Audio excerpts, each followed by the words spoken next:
fan anime ជាទីគោរពស្រឡាញ់ទាំងអស់គ្នាស្វាគមន៍មកកាន់ Channel Anime Onami ពេលមកជួបជាមួយនឹង admin សាជាថ្មីជាមួយនឹងការសម្ដែងរឿង anime ដែលមានចំណងជើងថាតួអាក្រក់ក្នុងប្រឡំលោកខ្លួនឯងដែលជាភាពបញ្ចប់ស្ដីបានបង្ហាញនឹងបាននិយាយថានេះគឺជារាត្រីដែលល្អខ្លាំងណាស់ព្រោះតែគេបាន elf មកធ្វើជាកូនចៅអ្វីដែលនៅសល់គឺទៅទទួលខូនអាហារមកធ្វើជាភរិយារបស់គេទៅធ្វើការងារនេះឲ្យខ្ញុំទៅអៀ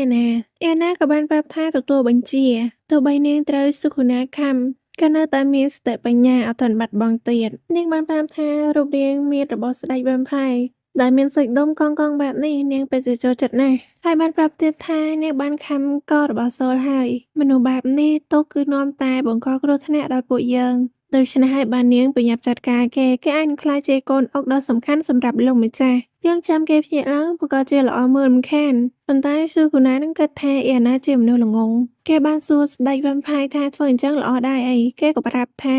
បណ្ដោយនាងទៅចុះបញ្ចប់យើងក៏ត្រូវតែយកកូនអាហារមកធ្វើជាព្រះជាយាតតបានស៊ូគូណាបានប្រាប់ថាវាមិនងាយស្រួលដូចគេនិយាយអញ្ចឹងទេព្រោះតែកូនអាហារនាងជាមនុស្សដែលមានចិត្តរឹងមាំណាស់នាងមិនដែលរើអើងពុយសោះនាងនឹងលួងលោមមកខាងទៀតរហូតតែមានអារម្មណ៍ល្អ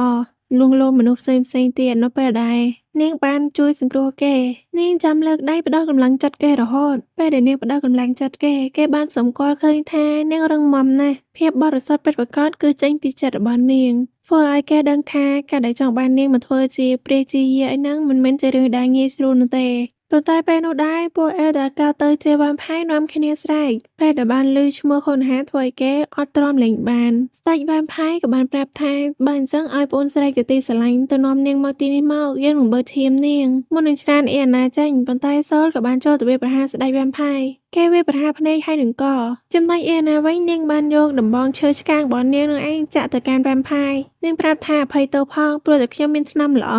កាត់ទៅ1ម៉ោងមុននេះអៀណាមានអារម្មណ៍ថានាងនឹងក្លាយជាវ៉ាំផាយហើយនាងបានក្លិនឈាមធំក្លិនឈុលធ្វើឲ្យនាងនឹកឃើញថាមានហើយវាមានកណាត់ដែលប្រឡាក់ឈាមខូនអាហារនៅក្នុងកប៉ៅរបស់នាងតើបានជាប្រាប់សូលថាអ្វីដែលនាងត្រូវការបំផុតនៅពេលនេះគឺឈាមរបស់ខូនអាហារព្រោះមានតែឈាមរបស់ខូនអាហារទេដែលអាចជួយពួកយើងបាននៅពេលនេះក្នុងប្រឡោមលោកបានសរសេរថាស្ដេចវ៉ាំផាយចង់បានរាងកាយរបស់ខូនអាហារគេប្រើថ្មីរបស់គេខំទូទាំងរាងកាយរបស់នាងប៉ុន្តែឈាមដ៏ស័ក្តិសិទ្ធិឈាមដ៏បរិសុទ្ធរបស់នាងបានការពារនាងមិនឲ្យខ្លាចទៅជាវ៉ាំផាយប៉ុន្តែស្ដេចវ៉ាំផាយដែលបានបឺតឈាមនាងបែរជាត្រូវឈាមដ៏បរិសុទ្ធរបស់ខូនអាហារលាងសម្អាតភាពខ្មៅកខ្វក់ចេញ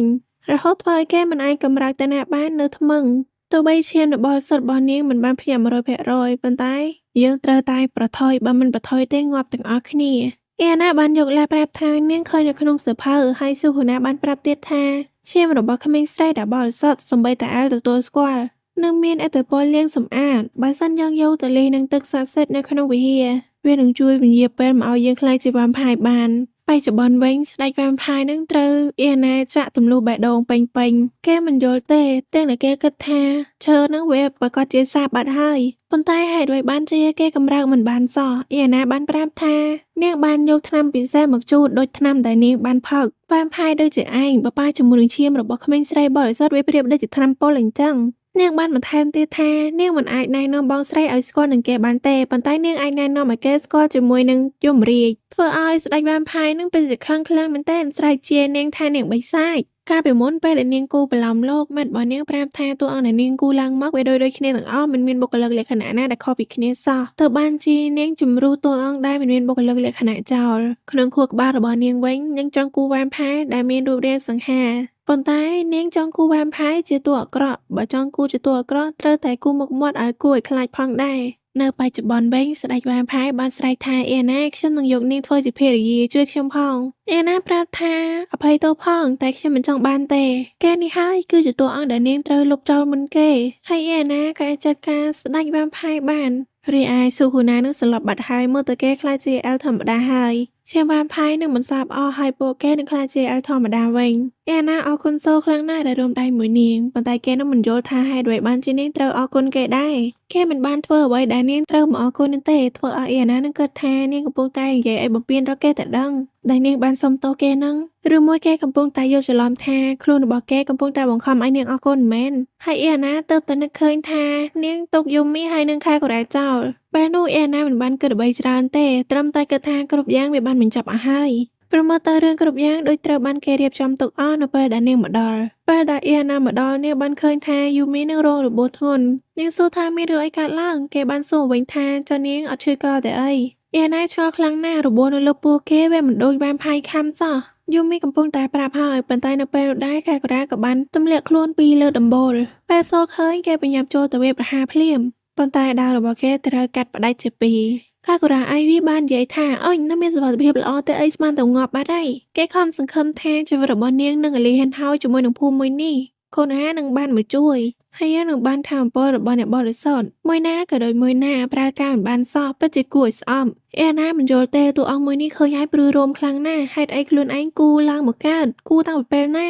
ឬពេលដែលយើងធំពេញវ័យធ្វើការហើយបានគូមែនតែចាំមិនបានសោះហើយនាងជឿ100%ថាតួអង្គបែបនេះនាងគ្មានផ្លូវគូឡើងមកទេកាកូរ៉ាអៃវីបានប្រាប់ថាគេខំធ្វើបាបស៊ូគូណានៅភពមនុស្សហើយអេណាក៏បានសួរថាឯងជាអ្នកណាគេបានប្រាប់វិញថាបើដឹងហើយធ្វើអីបានមែនស្រីអាក្រក់ដូចនាងនឹងអត់ប្រយោជន៍ទេអញ្ចឹងហើយគឺមិនអាចធ្វើអ្វីគេបានតែថ្ងៃនេះគេសុំចាញ់ព្រោះគេឃើញថាបងស្រីនឹងខំព្យាយាមណាស់ពេលនេះខ្ជិលស្លាប់ណាស់ទុកឲ្យមានពេលក្រោយមកសប្បាយមួយគ្នាទៀតអេណាកំពុងតែប្រាប់ថាឲ្យឈប់សិនប៉ុន្តែគេនឹងបាត់ខ្លួនហើយសល់បានហាមនាងកុំតាមអីចំណែកយូមីក៏បានប្រាប់នាងដែរកុំតាមទៅអីនៅខាងកាកូរ៉ាអៃវីឈ្មោះរបស់គេមួយទៀតនោះគឺអាគូនីគេបានត្រឡប់មករកមិត្តរបស់គេវិញបរិសម្នាក់បានប្រាប់គេថាកុំធ្វើអ្វីតាមតែអំពើចិត្តខ្លួនឯងពេកព្រោះចង់បញ្ចប់ធ្វើទៅហើយមកវិញដៃទៅទេដដែលប្រយ័ត្នលោកម្ចាស់ខឹងទៅកាកូរ៉ាអៃវីគេគ្រាន់តែមានអារម្មណ៍មួម៉ៅដែរអេណាចេះតែមកជ្រេករហូតបរិសម្នាក់ទៀតបាននិយាយឡើងថាមិនបាច់ខ្វល់ពីវាទេ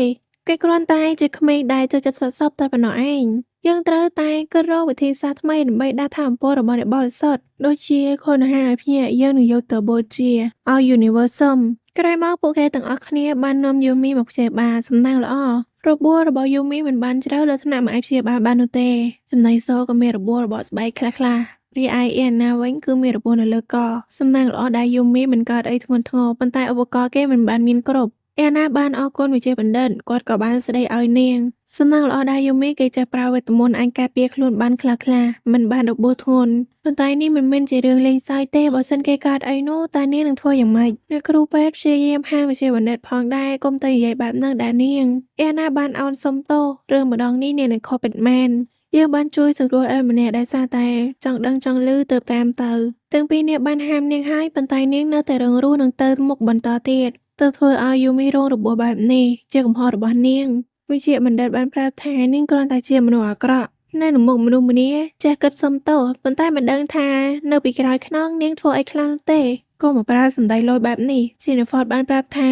រឿងនេះគេសុំសម្រេចចិត្តដោយខ្លួនឯងគេសុំទៅនិយាយមួយអៀណាសិនហើយក៏បានផ្ដាំផ្ញើឲ្យកូនអាហារមើលថៃយូមីចំនួនផងហើយបន្ទាប់ពីនេះហាមអ្នកណាសួរដេញដោលមករញ៉េរញ៉ៃនឹងរឿងនេះឲ្យសោះបើសិនមាននរណាមិនពេញចិត្តអាចមកនិយាយជាមួយគេបានមុននឹងនាំអៀណាដែលចាក់ចេញទៅរឿងដែលកើតឡើងថ្មីនេះខុសពីរឿងរ៉ាវដែលកើតឡើងពីមុនមកនាងខំទៅស្កាត់មុខដើម្បីបញ្ឈប់មិនឲ្យរឿងនោះកើតឡើងប៉ុន្តែបែរជាត្រូវនរណាម្នាក់មកកាត់មុខនាងហើយធ្វើឲ្យរឿងនោះកើតឡើងដដែលទាំងដែលអសភ័យកំណត់ហេតុនោះគួរតែរលុបបាត់នៅពេលដែលនាងបានបញ្ចប់ជាតិហើយនាងមិនយល់សោះថាហេតុអ្វីបានវាខ្លាចទៅជាបែបនោះប៉ុន្តែម្ដងនេះមិនមែនមាននាងតែម្នាក់ឯងនោះទេទាំងសូលហើយយូមីសុទ្ធតែបានលឺដែរកាកូរ៉ាអៃវីបាននិយាយព្រោះពេលនោះកាកូរ៉ាអៃវីបាននិយាយដែរថាបើសិននាងមិនចូលមកនិយាយញ៉ៃទេថាមពលរបស់ខ្លួនអាហារនឹងបានភ្ញាក់ហើយឬមួយអ្វីដែលគេកំពុងតែព្យាយាមធ្វើគ្រប់យ៉ាងនេះគឺដើម្បីឲ្យថាមពលរបស់ខ្លួនអាហារភ្ញាក់ឡើងនាងនៅតែមិនយល់នៅអ្វីដែលគេនិយាយហើយមិនដឹងថា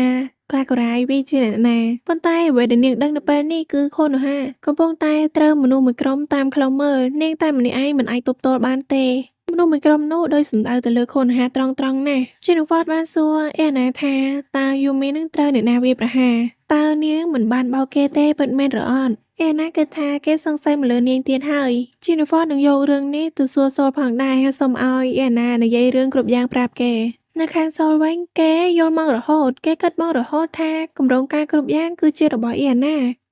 ចង់បោកបញ្ឆោតពួកយើងទៅភូមិលអិលដើម្បីធ្វើបាបខូនអាហារប៉ុន្តែពេលដែលគេបានឃើញថានាងត្រូវបានផាយខំហើយកំពុងតែធ្វើអត្តឃាតធ្វើឲ្យគេដឹងថាវាមិនមែនជាគម្រោងការរបស់នាងហើយនាងនៅលះបង់ជីវិតខ្លួនឯង ព្រមទាំងសុំទោសសូលផងដែរខុនហើយបានចូលមកសួរសូលថាគេកំពុងតែបាក់ចិត្តរឿងអីឃើញបែបនេះហើយចម្លើយចិត្តខ្លាំងណាស់ដែលគេផ្ទះមានរឿងពិបាកចិត្តដែរបើសិនកាលពីមុនដែរទើបទៅជួបគ្នាថ្មីនាងមិនអាចដឹងពីគេទេតែនៅពេលនេះនាងបែរជាមានអារម្មណ៍ថាវាជារឿងធម្មជាតិទៅហើយសូលប្រាប់ថាគេអាចបានពិបាកចិត្តរឿងអីទេខុនហើយបានប្រាប់ថាមិនបាច់បដិសេធអារម្មណ៍របស់ខ្លួនទេនាងមើលដឹងឃើញតែគេពិបាកចិត្តបែបនេះធ្វើឲ្យនាងដឹងថាគេមានអារម្មណ៍មានបេះដូងមិនមែនជាកលិះយន្តនោះទេសូលគិតថាបេះដូងអីនៅខាងជីណាហ្វតបានសួរអ៊ីអាណាថារឿងរ៉ាវមិនដែរនាងប្រាប់ថាដោយតែនាងនិយាយអញ្ចឹងថានាងបានលួចចូលទៅក្នុងភូមិឲ្យយូមីនិងសូលទៅដែរពេលទៅដល់បានឃើញថាមនុស្សក្នុងភូមិខ្លាចទៅជាវ៉ាំផាយអស់ហើយនាងបានចាត់ការពួកគេផងដែរព្រោះខ្លាចថាពួកវ៉ាំផាយនឹងតាមមកធ្វើបាបខូនអាហារ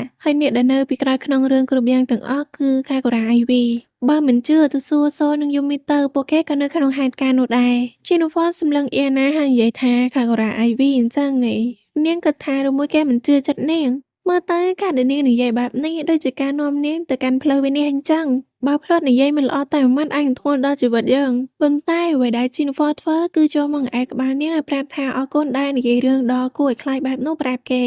នឹងទៅនិយាយជាមួយយូមីនិងសូនាងមិនចាំបាច់ខ្លាចទេនាងជាមនុស្សដែលក្លាហានណាស់នាងដឹងថាខ្លួនធ្វើខុសហើយនៅសុំទោសនឹងមុខមនុស្សម្នាទៀតផងហើយនៅនិយាយរឿងដែលខ្លួនឯងបានជួបជាមួយនឹងរឿងរន្ធត់បែបនោះប្រាប់គេទៀតគេពិតជាអរគុណនាងខ្លាំងណាស់ដែលខិតខំព្យាយាមដល់ថ្នាក់ហ្នឹងគេដឹងការដែលសម្រុកចូលទៅបែបនោះមិនមែនជាជំរើសដែលល្អនោះទេប៉ុន្តែសូលក៏មិនមែនជាមនុស្សដែលងាយនឹងតាមនាងទៅបែបនោះដែរបន្ទាប់ពីនេះនាងមិនចាំបាច់ខ្លាចទៀតទេគេនឹងចាំការពារនាងទោះបីមានរឿងអ្វីកើតឡើងក៏ដោយវាធ្វើឲ្យអ៊ីអាណានឹងមានអារម្មណ៍ល្អខ្លាំងណាស់មានក្តីសុខព្រោះការដែលនាងគូបន្លំលោកនោះនាងបានគូតួអង្គជីនូហ្វតជាមនុស្សរឹងមាំហើយកក់ក្ដៅហើយឲ្យគេចេញធ្វើដំណើរដើម្បីមនុស្សដែលគេស្រឡាញ់តែម្នាក់គត់នេះហើយគឺជាតួឯកស្រីដែលត្រូវបានគេជ្រើសរើសនឹងវាត្រឹមតែជាលេសទេតាមការពេទ្យនាងចង់បានហារ៉េមរបស់តួប្រុសច្រើនជាងប៉ុន្តែចុងបញ្ចប់អ្នកត្រូវដំណើររឿងបន្ទាប់ពីនេះគឺជីណាហ្វតនាងគួរឲ្យគេអាចដោះស្រាយបញ្ហាគ្រប់យ៉ាងបានប៉ុន្តែទោះបីជាគេលេងខូចគេប៉ុណ្ណា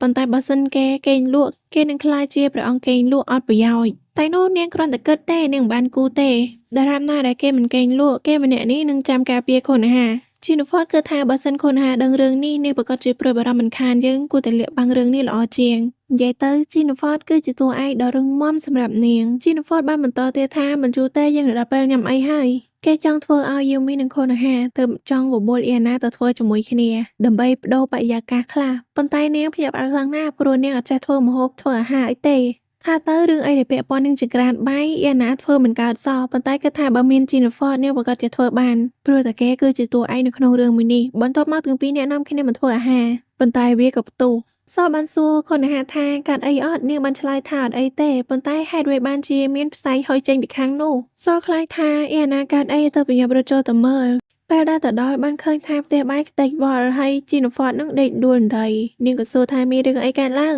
គេប្រាប់ថាអត់មានអីទេគេមិនចង់ឲ្យមានរឿងនេះកើតឡើងសោះចំណែកអ៊ីអាណាវិញដេកថ្មឹងសូលចូលសួរថាមានរឿងអីកើតឡើងឬមួយកាកូរ៉ាអៃវីមកដល់ទីនេះនាងប្រាប់ថាអត់មានអីទេពួកយើងគ្រាន់តែធ្វើអាហារជាមួយគ្នាប៉ុន្តែដឹងមិនទេវាផ្ទុះឡើងបែបនេះកាលនៅជប៉ុនអ៊ីអាណារស់នៅម្នាក់ឯងឡើងយូរស្មានតែខ្លួនឯងចេះធ្វើម្ហូបអាហាររហូតដល់គ្រប់គ្នាឃើញហើយភ្ញាក់ផ្អើលប៉ុន្តែការដែលធ្វើម្ហូបអាហារដាក់គ្រឿងផ្សំនៅពិភពលោក Fantasy ហើយវាធ្វើឲ្យនាងដឹងថាវាជារឿងដែលពិបាកខ្លាំងណាស់នាងមិនអាចធ្វើកើតខំគិតថាគ្រាន់តែជាដុំសាច់មួយធ្វើទៅមានអីផ្ទុះបូមហើយដែលជីណាហ្វតមិនចេះធ្វើម្ហូបឯកដោយសារតែគេនឹងល្ពើខ្លាំងពេកចំណៃសូបាននឹកដល់សន្តីខុណាដែលធ្លាប់ប្រាំថាកុំបដិសេធអារម្មណ៍ខ្លួនឯងអីហើយទាំងអ៊ីអាណាជីណាហ្វតត្រូវគេបណ្ដេញចេញពីផ្ទះបាយហើយត្រូវគេបញ្ជាកុំឲ្យចូលមកចិត្តផ្ទះបាយទៀតតែសូបានចូលខ្សឹបដាក់ទៅជាអ៊ីអាណាថាបើនាងនៅតែចេះចង់ឲ្យគេជួយនឹងអញមិនសុំគេបានមុននឹងដើរចាក់ចេញទៅបាត់ធ្វើឲ្យនាងអៀនណាក្រោយមកអ៊ីអាណាបានយកបង្អែមលាងមាត់មកឲ្យយូមី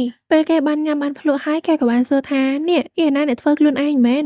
មិនតែអ៊ីអាណាទេសូនឹងខូនអាហារក៏ធ្វើផងដែរពេលនេះរបស់យូមីនឹងមិនទាន់ជាសះស្បើយនោះទេធ្វើឲ្យមិនអាចធ្វើដំណើរផ្លូវឆ្ងាយបានជីនហ្វតក៏បានស្នើថាអញ្ចឹងធ្វើដំណើរទៅស្រុកកំណើតរបស់គេទៅជិតជាងព្រោះថានៅផ្ទះរបស់គេនឹងមានគ្រូវេទមន្តហើយមានឧបករណ៍ពេទ្យព្យាបាលផងដែរខុនហាបានប្រាប់យូមីឲ្យជីណាហ្វតជួយទៅបានជាគេយល់ព្រមឲ្យជួយប៉ុន្តែមើលទៅកាន់អ៊ីអាណាមិនដឹងជាកើតអីទេកើតទៅជាថ្មបាត់ហើយបានជាសួរថានាងកើតអី